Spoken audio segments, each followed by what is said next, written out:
All right. Hey, Fell Road Express. This is Joshua Thomas. I'm here with my co-host Christopher Lachey and Paul Hello. Toderas, who is the Hi. creator of Castle Von Loghan. So it's awesome we get to play the game with one of the creators. So, Paul, why don't you go ahead and tell us what we're going to do? Right, so we are going to play a demo session here. Castle Von Loghan you can start it from the scratch and you can learn it as you go. You only need one person to actually know the rules. As you can see, we have here the setup of the game, which is practically you always take the same colored decks and you shuffle them together, so it's not a brainer. Okay. And of course, I want to point out yet again that this is the prototype that we're using here. This prototype is a fully playable game. It has two play modes. It has the story mode, where you're going to use this deck, this yellow deck here. And if you play the exploration mode, you don't need the yellow deck, and the rules are just a bit changing, but the core rules are always the same. What we are going to do is that we are going to dive in directly into the game. So real quick, yeah. Christopher, tell me who you're going to play as.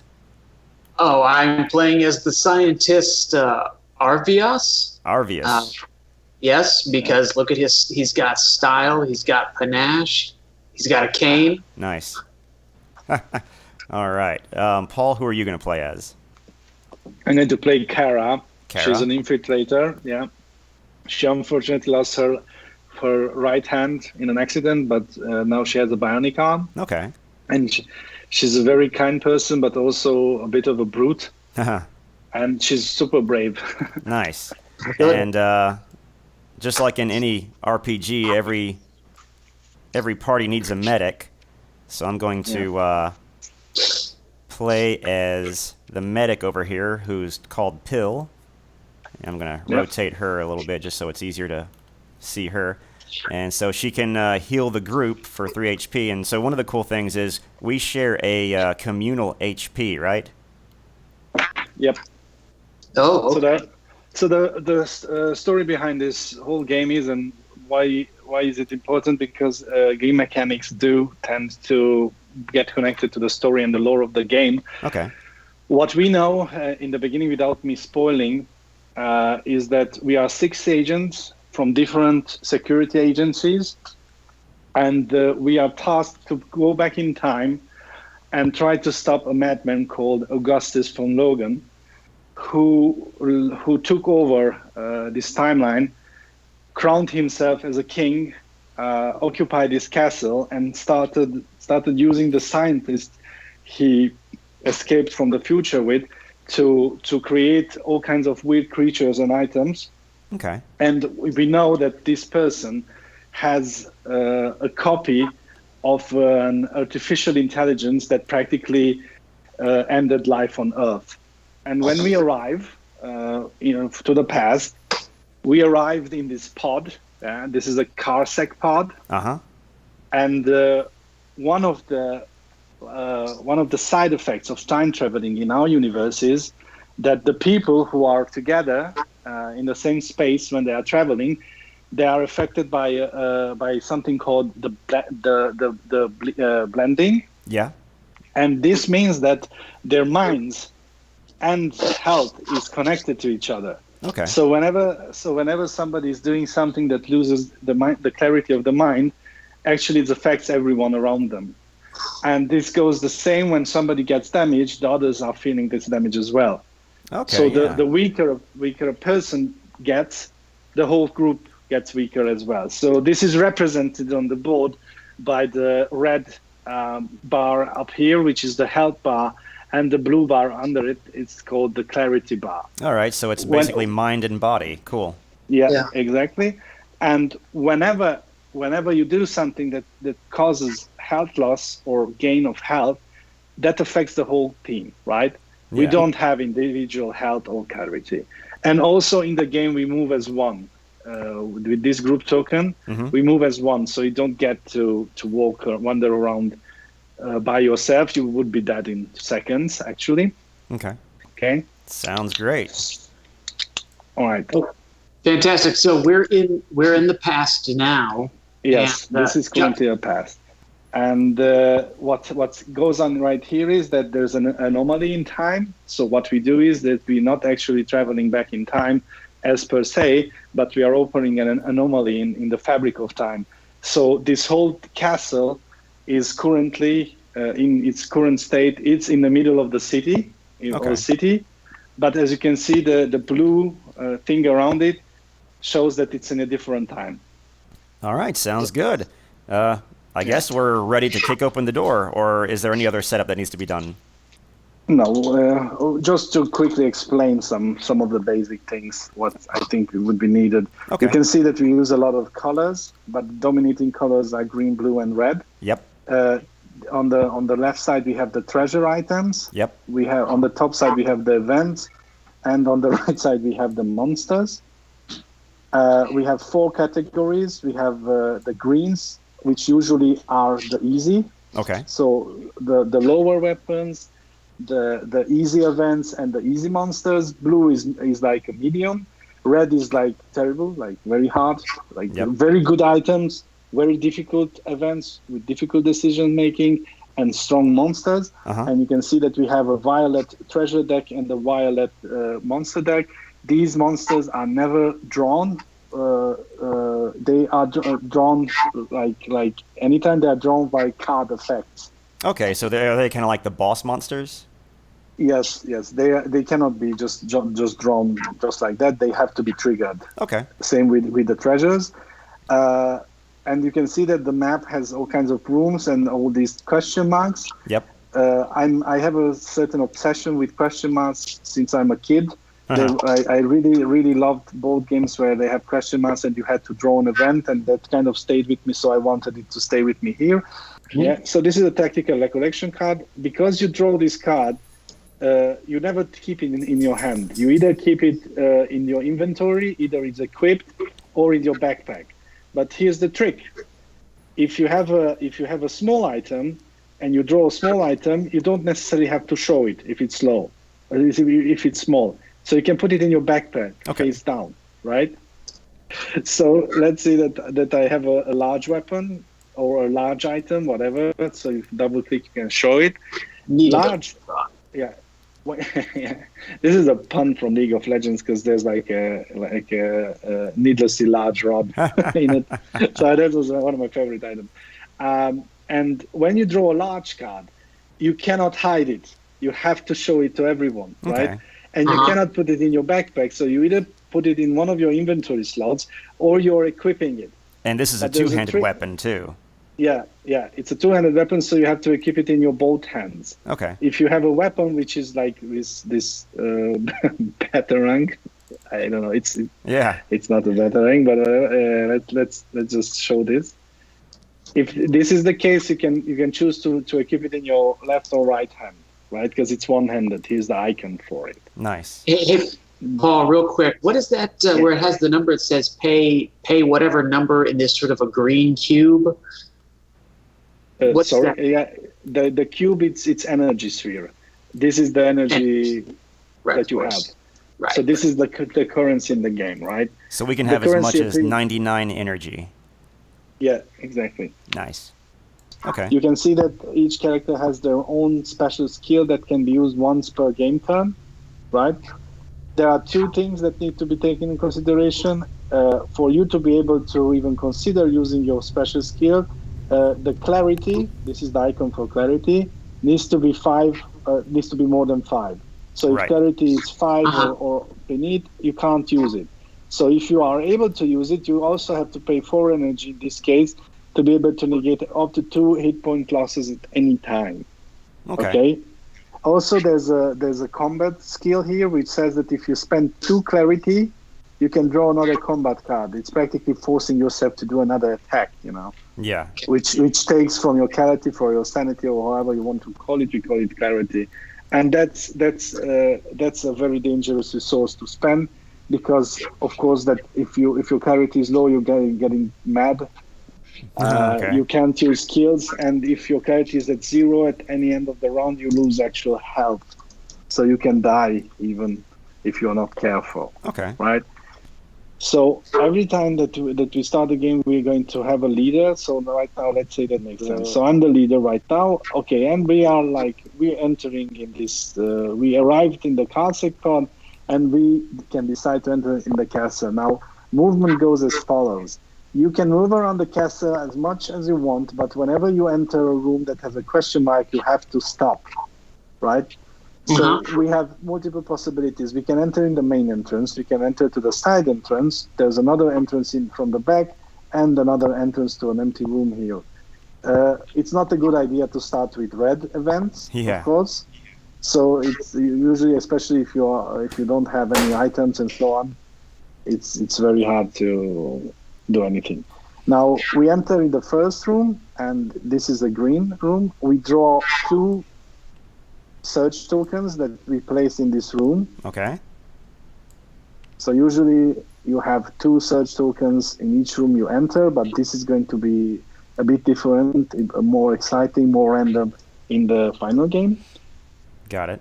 Now, after the movement phase, we put the tokens here. We are going to do an event. Just going to draw an event and then put the cover back. And let's go and have an attempt at this event. I'm going to put it in here in the middle. All right. You can double click on it, and then you can see. Let me explain a bit how those events work. So you usually have a name which kind of tells you who you're going to meet in the castle.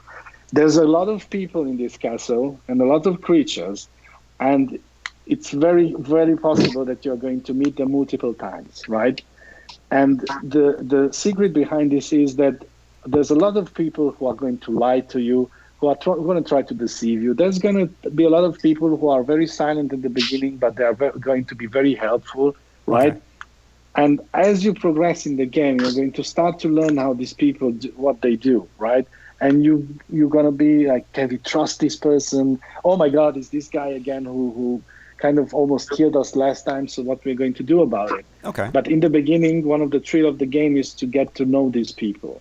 So in this situation, in this event, it tells us that we enter the room, which is it looks like a broke down laboratory, and it's set in a stable. Okay. These little details are important. The smell confirms your suspicion. A mixture of toxic fumes and horse manure can be smelled here. There's a lean man wearing a fine attire, stands next to a console gesturing to the group. Now, and then Roland thanks you, is like, welcome, dearest guests. My name is Roland, at your humble service. So please let me introduce you to a game I invented. You see there are many buttons, and above the buttons there are some large bags. The room will soon be filled with poison gas, but if enough green buttons are pressed, the gas will be vacuumed out. On the other hand, if you press the red button, you will get a bag filled with treasures. So what will you do? Huh? I love treasure. Roland's a good guy. So he puts us to do like 4 choices we have. We either press the red button and we get a bag, or we press the green button and we stop the gas maybe. And also somebody can choose not to press any buttons, and somebody can just go chaotic and press both of the buttons, right? So every event that we have in the game is going to have some kind of something like this. Like there's always a good solution, there's always a bad solution, there's a neutral solution, and there's a chaotic solution. Yes. But we also play with different, like moral solution, pity solution, and so on. Usually when you play it in story mode, which is like fully cooperative, you want to discuss what to do next. But because we're playing exploration mode, this is semi-cooperative. There can be only one winner. I'm going to explain how that goes. So right now you can be a bit more greedy if you want to. All right. Because the logical way would be for everyone to pick the button, the green button, for us to be able to survive this poisonous gas, right? And just So so each that one of the us- audience understands what's going on, we no matter what is chosen, if we all chose a different letter, everything will happen to that individual. So if I chose A will happen to me, but no one else. If Sounds good. you and me chose A, Yep. then this happens for both of us. But Right. if you only want A, it just happens for you. Right. All right. So But we've because- chosen our cards. Yeah. So let's reveal them. All right. Okay. Uh-oh, the guy that, okay. The guy, Okay. I just want stuff. My Arvius is already wearing a mask. I think I'm fine. I don't mind some horse manure. Yeah, I'm the medic, so I want to get rid of the gas. So, yeah. And I just said, okay, let's press both buttons. So what happens now is that we flip this card, and then we see that you chose A, right? Yep. So it says here that the vent turns on somewhere in the room, and with each green button pressed, we lose one less HP at the end of the event. Okay. Because you see, at the end of the event, it says that the gas fills the room and the group loses 5 HP. But now, because we have an A here, we only lose 4 HP, right? And then B said, a bag falls into your hand. It seems to be filled with treasure. So you instantly gain 5. 5 energy. Or just, yeah. So you mark it with Yes. 5.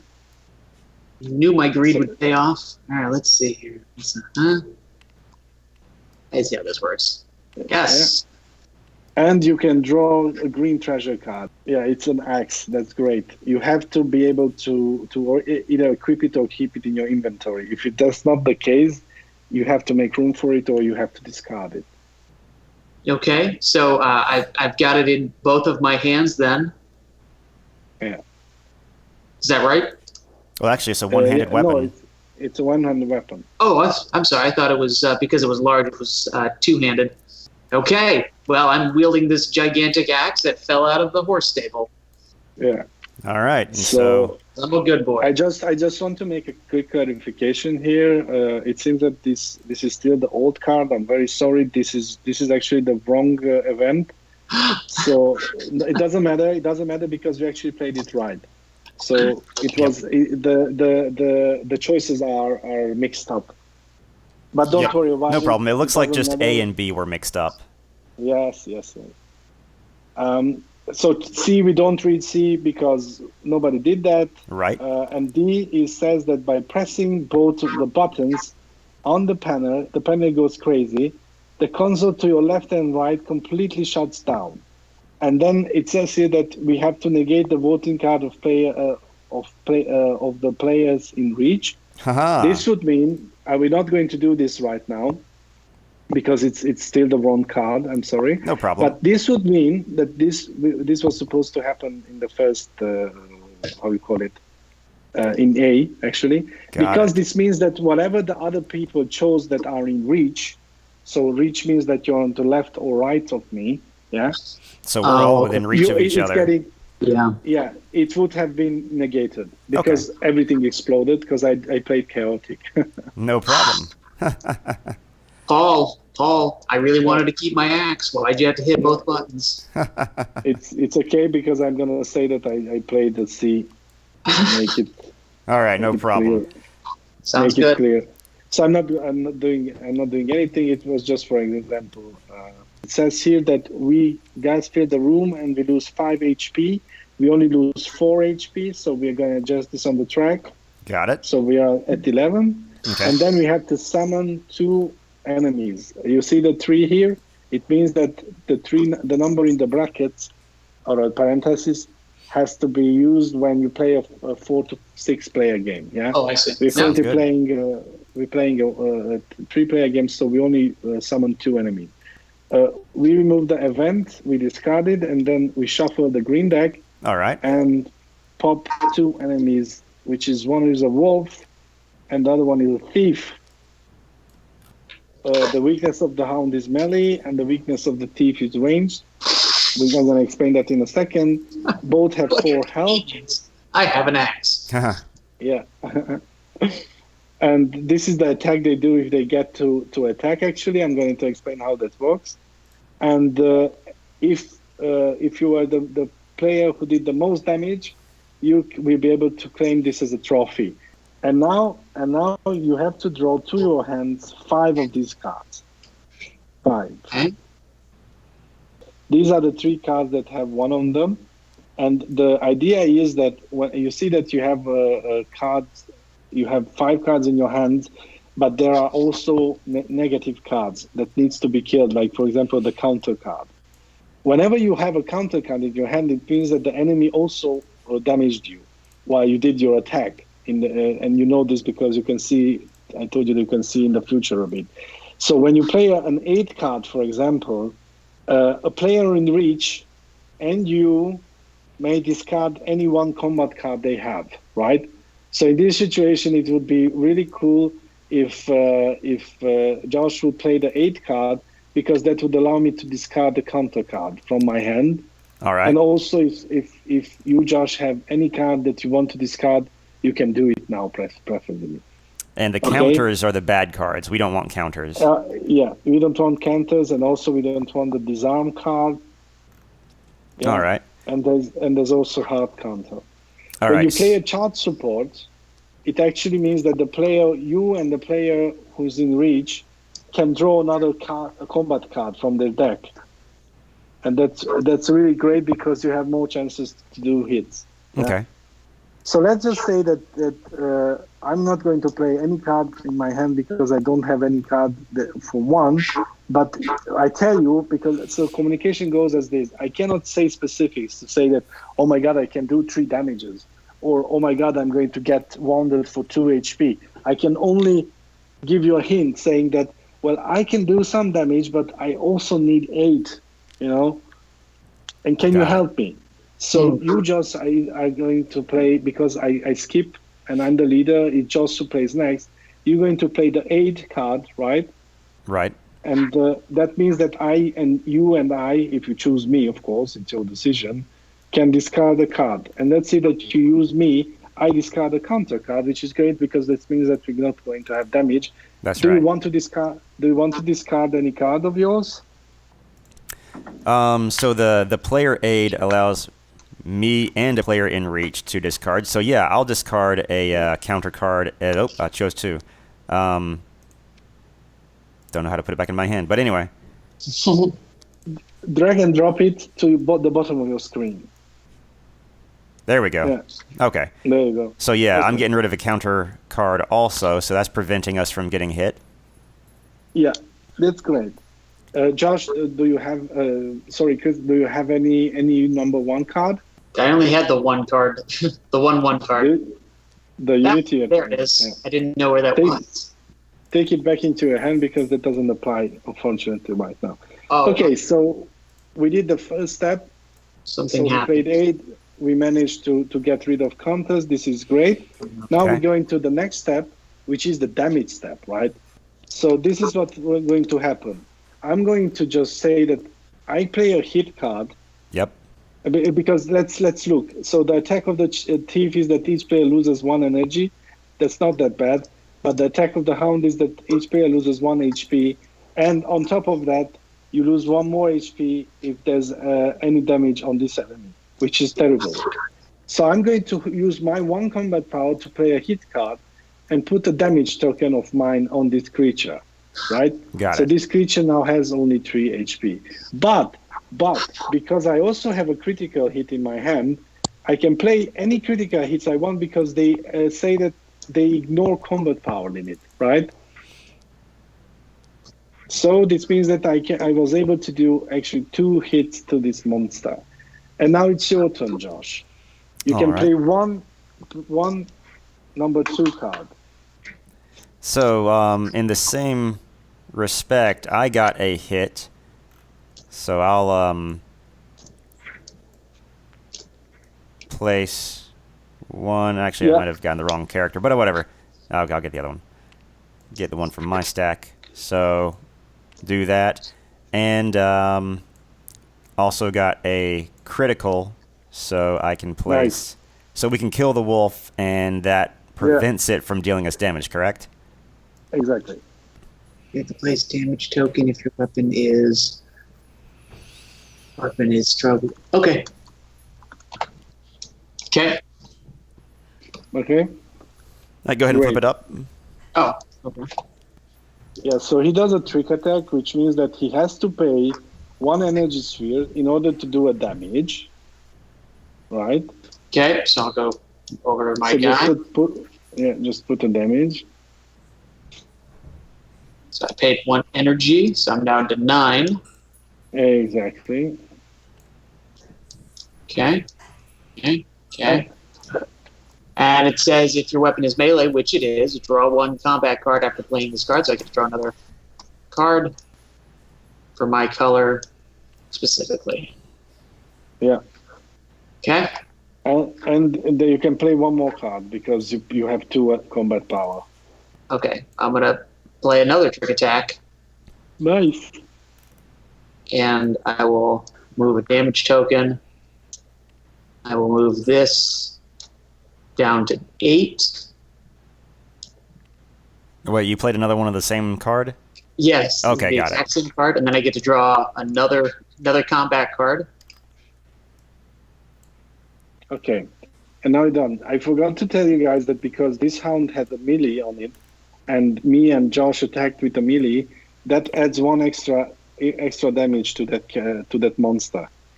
It's not Okay. extra damage per card played. It's overall in 1 attack. So that monster is like overkill now. Okay. Sounds good. Unfortunately, I had in my hand a hard counter. I have to play. So everybody have to play all of the number 3 cards from their hand. Please do. If you still have cards, please do play them here. Oh, okay. That's another hard counter. Sorry. So this is sad moment. Yeah, and you have a disarm. Yep. Yeah. So these are the bad things that happen to us, and this is how it goes. We always do the damages first. So our hard counter says that you have to lose 2 HP. So that means that we lose 4 HP, reducing our life to 7.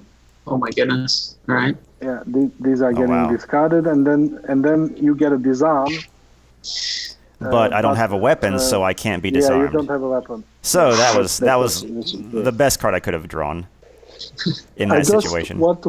Yeah. So now the enemy would attack, but the hound is dead. The thief attacks only, and he makes us to lose 1 energy sphere. So let's adjust it on our player board. All right. So we'll each lose 1 energy.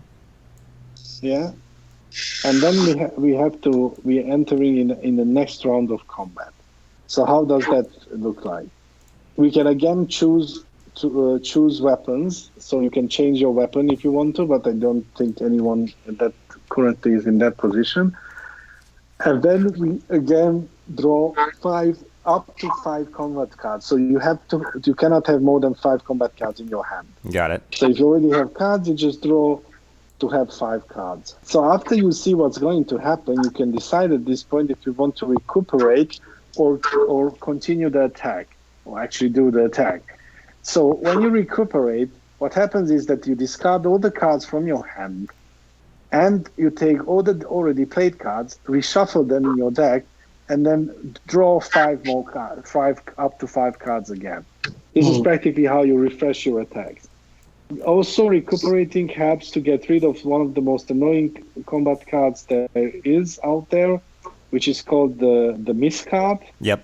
I don't know where I put mine. Just a sec. Here it is. So the miss card is special because it doesn't have a number in the middle. This practically blocks you from having other cards, negative card. And the only way to get rid of it is by recuperating, or there are certain special items that would allow you to get rid of it as well. Nice. So we can't play this card. It just stays stuck in our hand and prevents us from drawing 5 new cards. Even if I have another card that says that they can discard combat card, that doesn't get rid of this card? Nope. Nice. Okay. Yeah. Yeah. The only way to get rid of it is to recuperate. Okay. So I'm going to start again. I'm just going to play actually an aimed attack. It tells me that sorry, we can play the card, the level 1 cards again. So what I'm going to do, I actually have a charge attack. Where is it? Chart support. So I'm going to play it first, and then you play it. So me and Arias can draw another combat card. I choose Arias, and you, Josh, who do you choose to draw another combat card? So we can never have more than 5 in hand, correct? You can have, but when you draw them from the deck, in the second step of the combat, you cannot draw more than you have to draw up to 5. But you can hold more. That's not a problem. Okay, so we can't hold more. All right, so Oh, okay. Then they also play charge support. in that case, I'll let Paul go ahead and draw another one as well. Okay, so I drew one more, and you can draw one more. And if Chris plays the chart support as well, he has also the option to choose who he wants to support, and of course to support himself. So Okay. now we're still in the step 1 cards. I drew another card that has a number 1 on it. So do I play that now? No, you cannot play it. You can only play one number 1 card. Ah, I can only play one number 1 card. Got it. Okay, so I'll complete So the circle, Paul. You can get another card as well. Okay, cool. Thank you. So in the final version, of course, we're going to rename these, and they're not going to be numbered. The number 1s are going to be called utility. The number 2s are going to be called attack. And the number 3s are going to called retaliation or something like that. Okay. It's going to be easier to follow. Nice. And now we go into the phase where we attack these people. So what I'm going to do, I'm going to play an aimed attack. I have to spend 1 energy sphere and place 1 damage token on the thief because my weapon is not ranged. Right. I am not eligible for the effect. So I spent 1 of my combat power. And then, and then it's your turn, Josh. All right, my turn? Yeah. All right, so I will simply, since this thief is almost dead, I'm simply just going to play 1 hit card. Nice. And then put your damage token on him. Yep.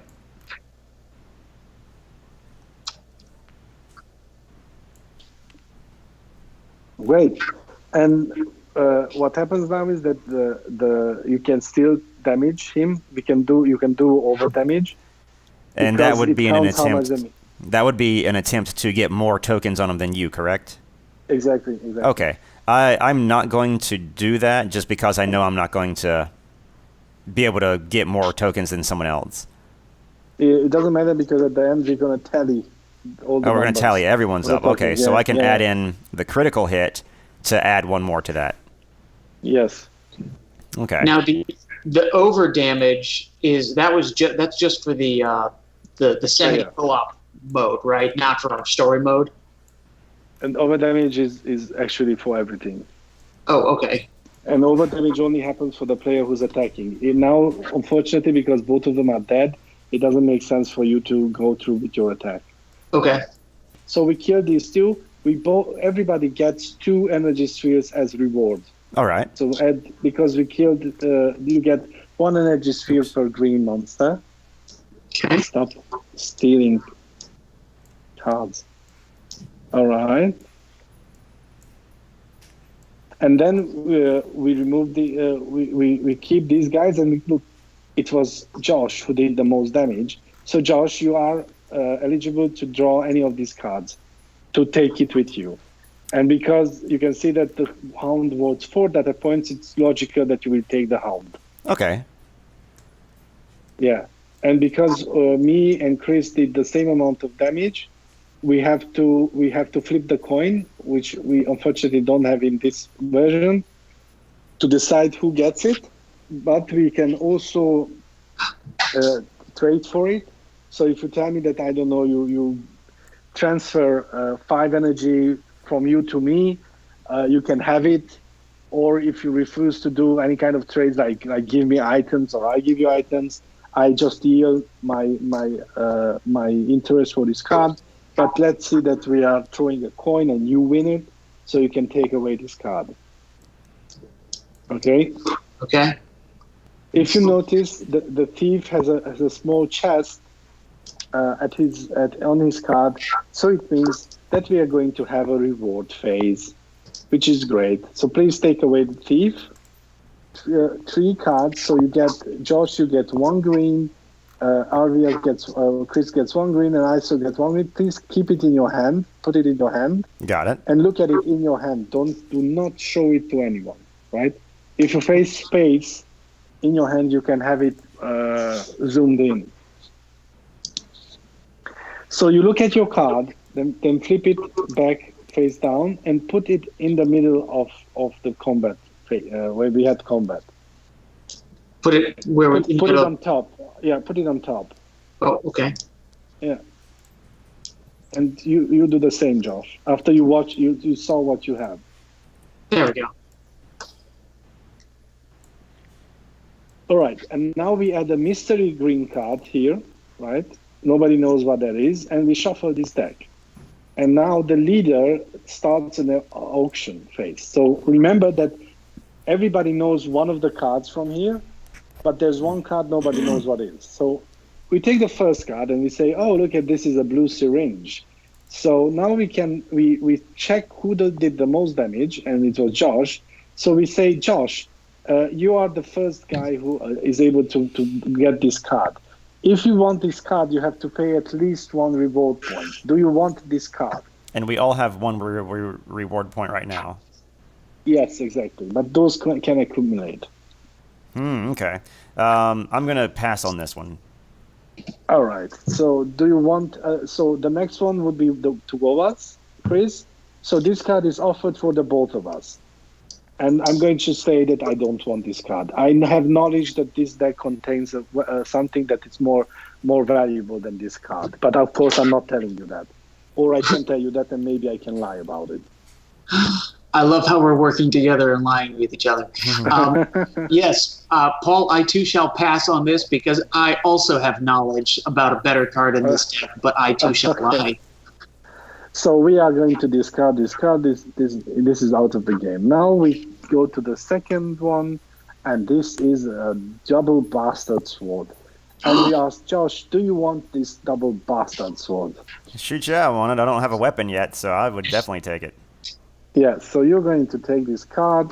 This is a large one, so you have to either equip it or keep it in your inventory, and you have to lower your reward points by 1. Okay, so I get rid of my... So I'm back to 0. Yeah. And So you are out of the auction.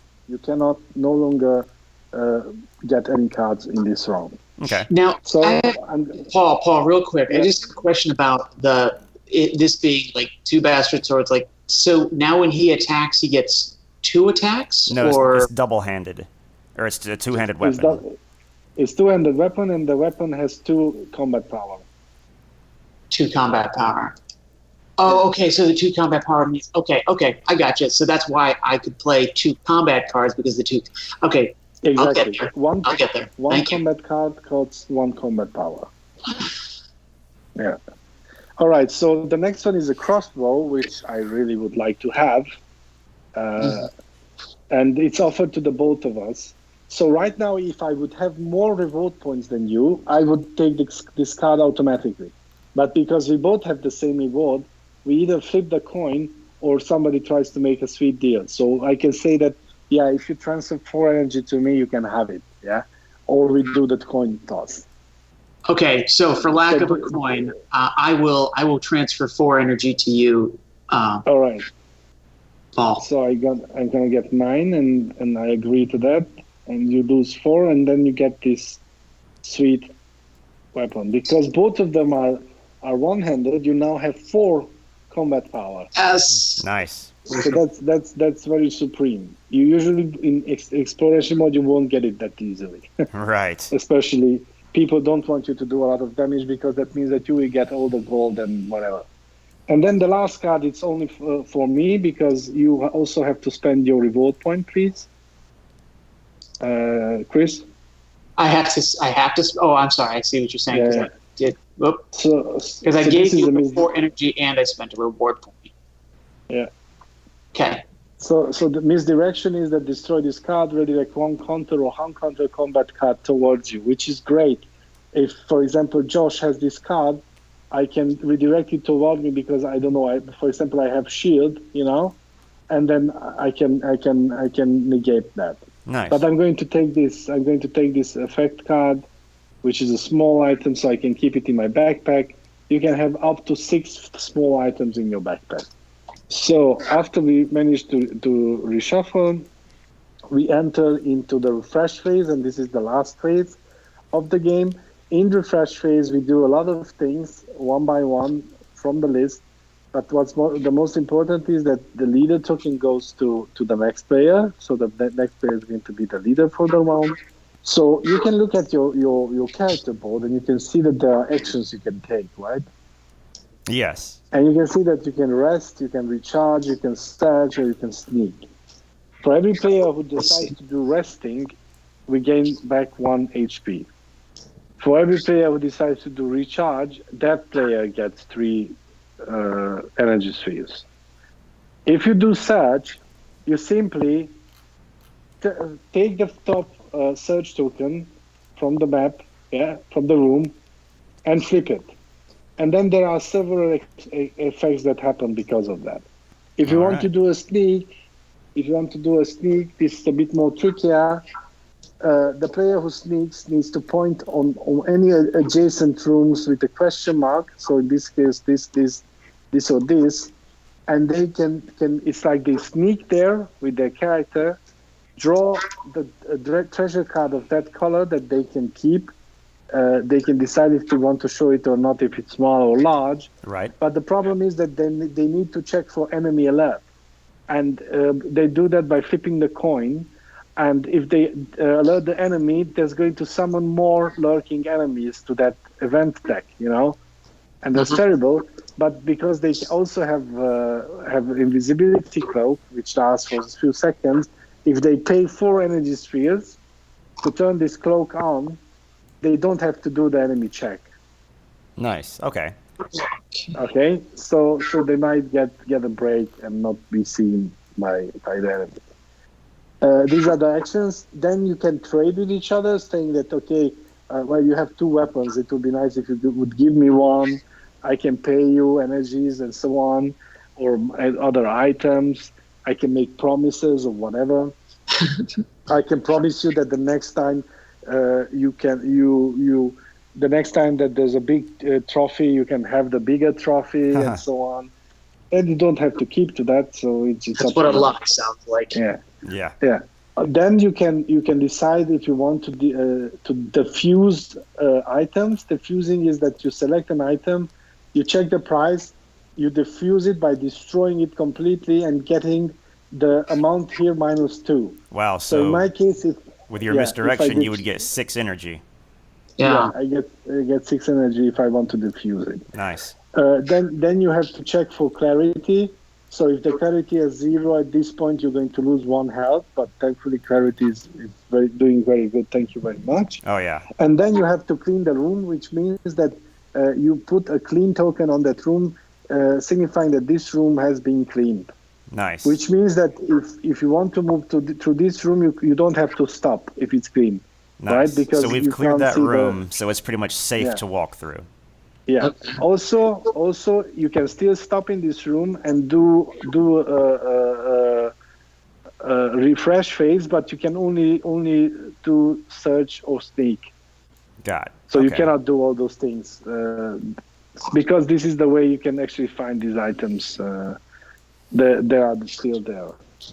Then I've got my character's special ability, heal the group for 3 HP at any time. So I would spend you can do that. 4 energy. I was on 6, so I'll go down to 2, and move us up 3 health because we got some hurting done to us. Wait, your symbol, Josh? It says number of characters is greater than 5. Clarity. No, that's clarity. That's clarity. Yep. So our clarity's at 10, so I can use that ability. Oh, okay. Yep. Okay. Yeah. And also, please keep in mind that you can ask people to transfer your energy to do this. So if you don't have the old energy, or you're just, I'm the medic. If you want to get healed, everybody should chip in. Yeah. And then you tell everyone to give you energy and then activate that power. So that's also possible, right? That's really cool. one more thing that you can do in exploration mode is that at this point, if you decide, you can change the timeline. Yeah. So you can say that every player spends 10 energy spheres. Yeah. Right? And if that's the case, you can change the timeline completely. Nice. Now, so we can change it at any time. Yeah, at the end of the refresh phase, and if you have money. But the idea is that when you change the timeline, you reset all the clear tokens, Yeah. that are here, and also any clean token that was left behind is resetted. Okay. So you cannot say it anymore in the new land. And if you are here, for example, and you change time, you are going to be here in the new time as well. Got it. Yeah, okay. On the other boards, there are places which are inaccessible without special keys or codes, So one trick to get into those places is to jump time in a different location. Yeah. But this is a bit more controlled in the story mode. It's not that easy to change times because we want to take the immersion, but the game is going to have everything you can imagine. Like one of the mission is to find 2 children, and the game is going to tell you where are these children last seen. So when you go to that room, you're going to draw a story card, which is going to tell you where those children can be, like give you a hint, Other stories are going to tell you that you have to collect certain things that are hidden inside the castle, and then you put them together.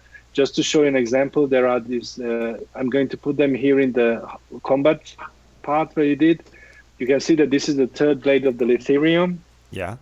Which is an item that it's consisting of 5 pieces.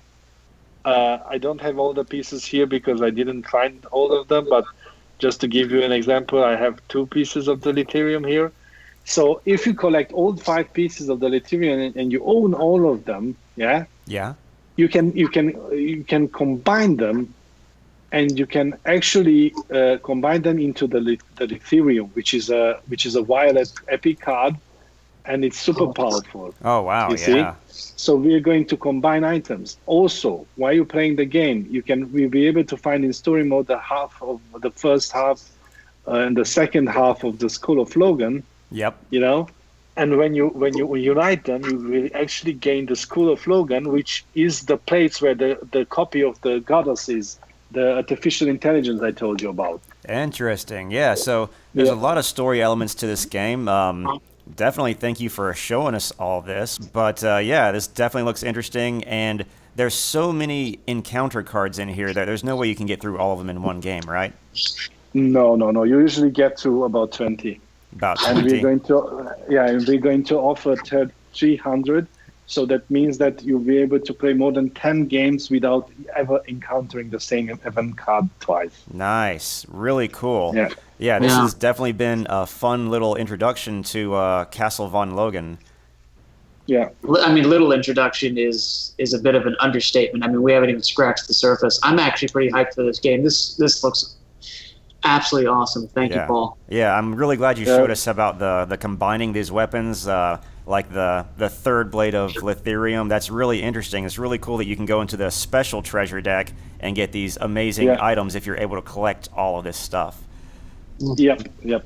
And being able to make choices on each of the encounters, and each individual person gets to choose their own way that they interact with the room, and every single thing is going to happen. That's really cool too. And like you said, if somebody does something that kind of screws it up for everyone else, well, then it cancels out all those other actions. Yeah, we play around a lot with human emotions in this game. So that's one of those situations where everybody's going to have to talk with each other and say, hey, wait, I don't think we should press both of those buttons. Yep. It's got a D&D feel to it, as well as a time-traveling Scooby-Doo. That's nice. Nice. Yeah. It definitely has that role-playing story element to it. Yeah. Which is something you mentioned, like it was kind of how you got the inspiration for this game. Exactly. I just want to mention really quickly that we also have the story deck that we didn't talk about. That is another topic. The story deck contains very focused and a bit more complex events, Yep. which are directly connected to each other. So, for example, in one of the events, you can notice, if you make a choice, you can notice on one of the walls there's a small screen that shows that somebody with robotic hands presses a violet button and runs away through a door. And you, in 5 or 6 events, you're actually going to get to that room, and you are going to be asked, which button do you want to press? And if the player actually made the choice and remembered that it was the violet button, you get out of that room. Any other button will get you something bad, you know? Nice. So we play around with this a lot. All right. All right, Paul. Well, thank you for introducing us to this game. It's been a lot of fun. Yeah, and I'll tell you for what, your folks, time. go ahead and donate to the Kickstarter because I want to see some stretch goals. I would be excited to see the graphic novels part of this and to see more expansions because just more of this is better. Yeah, absolutely. And you just recently revealed some of the stretch goals, which are going to add more playable characters and more events. So all of that's going to add to the replay of this game. Yep. All right, so be sure and check out Castle Von Loghan on Kickstarter. We'll be sure and add a link to the description of the video and at the end of this video. So thanks for watching, and hope you enjoy more Failroad Express videos. And definitely check out Castle Von Loghan on Tabletopia as well. Yep. I am waving my little character hand as hard as I can. Goodbye. See you guys. Bye-bye. Thank you.